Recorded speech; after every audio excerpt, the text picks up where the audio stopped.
All right, everyone. So welcome to this final video on the houses. Today we're going to talk about the 12th house, the end of the life wheel, if you want to call it that.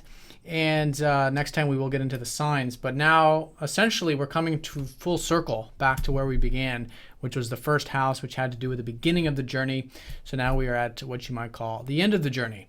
So that's essentially a big part of this 12th house, is coming to that awareness about everything that we learned that wasn't self-directed, that first house, and how we can take a lot of these things from the 11th house, which are these ideals, and how we can give and share and surrender and let go and realize that there is this divine plan, this divine process at work.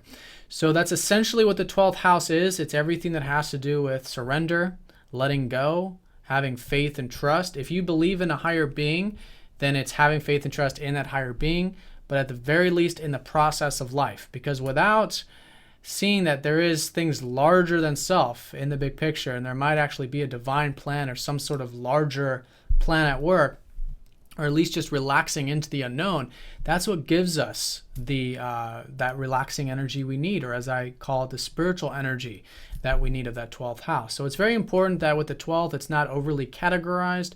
You don't try to put, in my opinion, put too many labels on it in terms of what it is, but it's essentially everything that is about the void of faith, trust, letting go, and going through that universal process.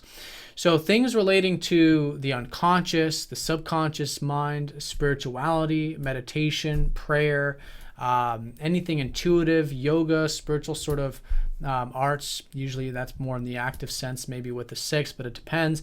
Anything that is about allowing us to connect more to the present moment can be seen from the 12th. Any kind of work that we do that is spiritual work, but not only for ourselves, although it is a personal part of the chart because it's on the left side, but for others too. The 12th house is a big house of compassion and of giving and of sharing unconditionally. Unconditionality is a big part of the 12th. So any area of life associated with these things can be seen from this house. So you can also see it in terms of its location. Like I said, it's in the top left. So left side is about the personal, and the top is it's still extrinsic. So again, outer, right? The universe or the world or God or the outer environment in some sense. So you can see it with that. It's also a cadent house. All right. And if you recall, the cadent houses are about malleability, being open to change. And that's a big part of this house, when we are open to going with the flow and surrendering to this higher process, then it does help us create more flexibility in our life, and we're that much more adaptive in the other areas as well. It's a water house associated with both Pisces and Neptune traditionally, modernly, and traditionally Jupiter. So Jupiter is the traditional ruler or associated with the 12th house significator, and Neptune modernly. So water in the sense that, again, it's about finding the current, finding the flow. And this is the last of all the water houses. And the water houses are very much about diving deep, intuition, right? And all of that more what we would consider flowing, watery, feminine, receptive energy of life.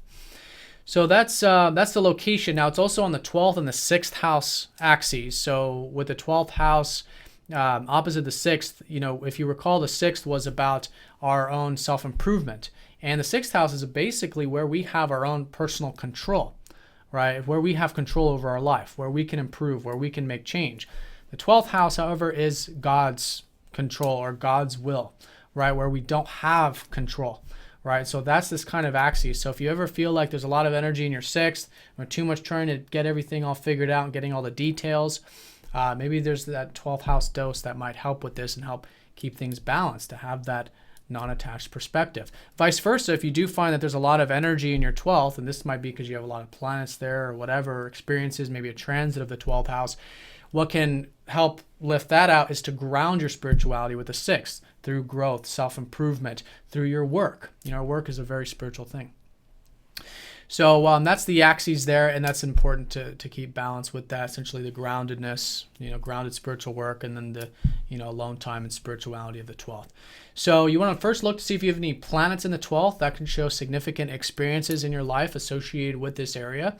But we don't always have planets, so you want to see also the sign, particularly the sign right at the beginning of the 12th, which is the cusp, and read that energy. So for example, if it was Cancer, the way in which someone might approach spirituality or that alone time or meditation or whatever is through their feelings, right? It's through that nurturing and caring quality of Cancer.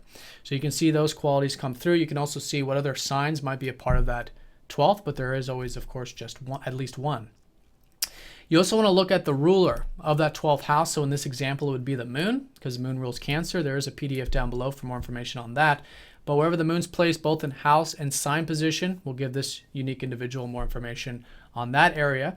And then for everybody, the placement of both Jupiter and Neptune, right? So wherever Jupiter's placed, house and sign, Neptune, house and sign, and that gives you a good multifaceted picture of the 12th.